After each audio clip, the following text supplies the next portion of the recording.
नमस्कार दोस्तों, स्वागत है हमारे YouTube चैनल पर। मैं हूं एडवोकेट जगदम्बा राज जायसवाल।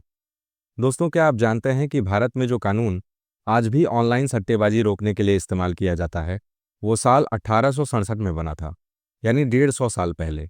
उस समय जब ना मोबाइल थे, ना इंटरनेट और ना ही डिजिटल ट्रांजैक्शन का कोई नामो निशान।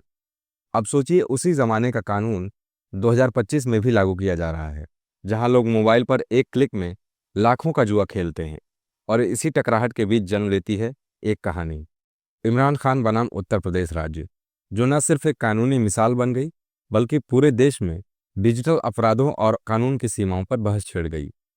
यह कहानी शुरू होती है उत्तर प्रदेश के आगरा शहर से। 13 जून 2022 की रात मंटोला थाना क्षेत्र में सब इंस्पेक्टर विकास कुमार और कांस्टेबल शुभम रात 8:25 पर गश्त के लिए निकले थे। जैसे ही वो आगरा के महावीर नाले के पास पहुंचे, एक गुप्त सूचना मिली। टीला अजमेरी खान मोहल्ले के एक घर में दो भाई इमरान और इरफान ऑनलाइन सट्टा चला रहे हैं। घर के अंदर कई और लोग शामिल हैं। बताया गया कि इन पर पहले से भी केस दर्ज हो चुके हैं, लेकिन उन्हें कानून का कोई डर नहीं। यहाँ तक कि इलाके के गरीब लोग इनसे प्रभावित होकर अपनी कमाई जुए में गंवा रहे हैं। पुलिस ने फौरन योजना बनाई। कांस्टेबल शुभम को मुखबिर के साथ उस घर के आसपास भेजा गया ताकि स्थिति का जायजा लिया जा सके। थोड़ी देर बाद शुभम लौटता है, कहता है, सर जानकारी पक्की है, घर में अंदर ऑनलाइन जुआ चल रहा है। फिर क्या था, आला अधिकारियों से लिखित अनुमति ली गई, पुलिस पार्टी तैयार हुई और छापा मारने पहुंची। छापे के दौरान दो युवक घर से बाहर निकलते हैं। एक के हाथ में एक बड़ा टैबलेट है। पुलिस को देखते ही दोनों भागने लगते हैं। अंधेरे का फायदा उठाकर वो गायब हो जाते हैं, लेकिन भागते समय एक टैबलेट गिर जाता है। टूटी स्क्रीन वाला काले रंग का सैमसंग टैब। आसपास के लोगों से पूछने पर पुलिस को पता चलता है ये दोनों इमरान और इरफान ही थे। अब पुलिस ने इस आधार पर एक केस दर्ज किया, पब्लिक गेमिंग एक्ट 1867 की धारा 3 और 4 के तहत, यानी ब्रिटिश जमाने का कानून, जिसमें लिखा है जो भी व्यक्ति किसी सार्वजनिक स्थान पर ताश, पासा या सिक्के से जुआ खेलेगा, उसे 200 से 500 तक का जुर्माना और अधिकतम 3 महीने की जेल हो सकती है। दोस्तों सोचिए, एक जमाने में 200 जुर्माना शायद बहुत बड़ी बात रही हो, लेकिन आज के दौर में जहां एक सट्टा 10 लाख से शुरू होता है, क्या यह सजा कोई डर पैदा कर सकती है? अब कहानी कोर्ट पहुंचती है, इलाहाबाद हाई कोर्ट। इमरान और इरफान कहते हैं कि हमें बिना मजिस्ट्रेट की अनुमति के गिरफ्तार किया गया, जांच शुरू की गई और आरोप पत्र दाखिल कर दिया गया। ये सरासर अवैध है। उनके द्वारा कोर्ट में तर्क दिया गया कि सीआरपीसी की धारा 155(2) के तहत यदि किसी अपराध की प्रकृति नॉन कॉग्निजेबल हो, यानी जिसमें पुलिस बिना मजिस्ट्रेट की अनुमति के जांच नहीं कर सकती, तो फिर इस केस में ऐसा कैसे किया गया? अब कोर्ट इस केस की गहराई से जांच करता है। एफआईआर, चार्जशीट, गवाहियों और कानून की व्याख्या के बाद कोर्ट इस नतीजे पर पहुंचता है कि हाँ, पुलिस ने कानून का उल्लंघन किया है। लेकिन इससे भी ज्यादा चौंकाने वाली बात यह थी कि जिस कानून के तहत केस दर्ज हुआ था, वो 1867 का है और उसमें आज के ऑनलाइन सट्टे के लिए कोई परिभाषा, प्रावधान, दंड या तरीका मौजूद नहीं है। कोर्ट ने साफ कहा कि पब्लिक गेमिंग एक्ट 1867 अब अप्रासंगिक हो चुका है। यह कानून सिर्फ फिजिकल जुए के लिए बना था, जैसे चौपड़, ताश, पासा वगैरह। इसमें online platforms, mobile apps, digital wallets, UPI payments या क्रिप्टो करेंसी जैसे किसी चीज का जिक्र तक नहीं है। आज का सट्टा एक टैब पर होता है। एक क्लिक में ऑनलाइन गेमिंग ऐप्स पर लाखों की बाजी लगती है। ये ऐप्स कई बार सिर्फ गेम्स के नाम पर असल में सट्टेबाजी करते हैं। लोग इसे फैंटेसी स्पोर्ट्स कहते हैं, लेकिन इसके पीछे का सिस्टम पूरी तरह सट्टे जैसा है। कोर्ट ने दुनिया के सामने उदाहरण भी रखे, जैसे कि यूके में 2005 में गेमिंग एक्ट लाया गया, जिसमें ऑनलाइन और ऑफलाइन दोनों तरह की सट्टेबाजी को कवर किया गया।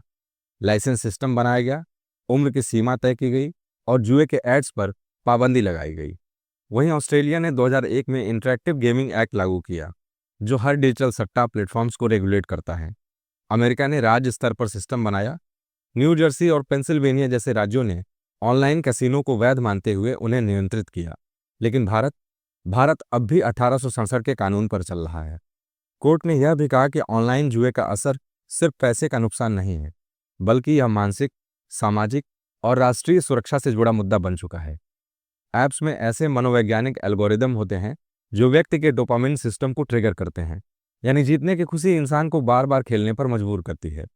यही वजह है कि कई युवा ऑनलाइन गेमिंग के जाल में इस कदर फंस जाते हैं कि पढ़ाई छूट जाती है, संबंध खराब हो जाते हैं और कई बार तो आत्महत्या की घटनाएं भी सामने आई हैं। कोर्ट ने यह तक कहा कि ये apps cyber crime, money laundering और यहाँ तक कि टेरर फंडिंग का माध्यम बन रहे हैं, क्योंकि इनके सर्वर देश से बाहर होते हैं और ट्रांजैक्शन अनरेगुलेटेड चैनल से होते हैं। तो क्या हुआ कोर्ट में, आइए जानते हैं। कोर्ट ने सबसे पहले तो यह कहा कि पुलिस ने जो चार्जशीट दाखिल की और जो समन जारी की है वो सब गैर कानूनी है, क्योंकि मजिस्ट्रेट की अनुमति नहीं ली गई थी, यानी पूरा केस कानूनी दृष्टि से शून्य हो जाता है। दूसरी और सबसे बड़ी बात, कोर्ट ने एक ऐतिहासिक आदेश उत्तर प्रदेश सरकार को दिया और कहा कि उत्तर प्रदेश सरकार एक हाई पावर्ड कमेटी बनाए, जिसमें केवी राजू आर्थिक सलाहकार, प्रमुख सचिव राज्य कर विभाग और अन्य साइबर एक्सपर्ट भी शामिल हों। यह कमेटी एक आधुनिक डिजिटल और वैज्ञानिक दृष्टिकोण से नया कानून बनाए जो ऑनलाइन सट्टेबाजी और गेमिंग को नियंत्रित कर सके।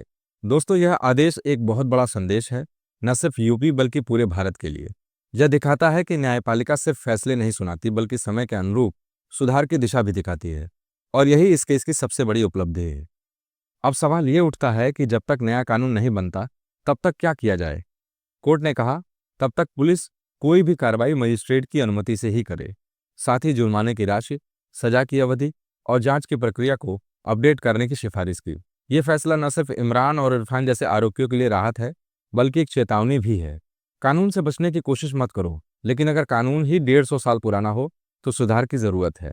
इस पूरी कहानी का सबसे अहम संदेश यही है कि अब वक्त आ गया है कि भारत का कानून डिजिटल युग के अनुसार बदले। आप और हम जैसे आम नागरिकों की जिम्मेदारी है कि हम ऐसे फैसलों को समझें, साझा करें और यह सुनिश्चित करें कि हमारे समाज का भविष्य सुरक्षित हो, खासकर हमारे युवाओं का जो हर दिन इन ऑनलाइन जाल में फंस रहे हैं।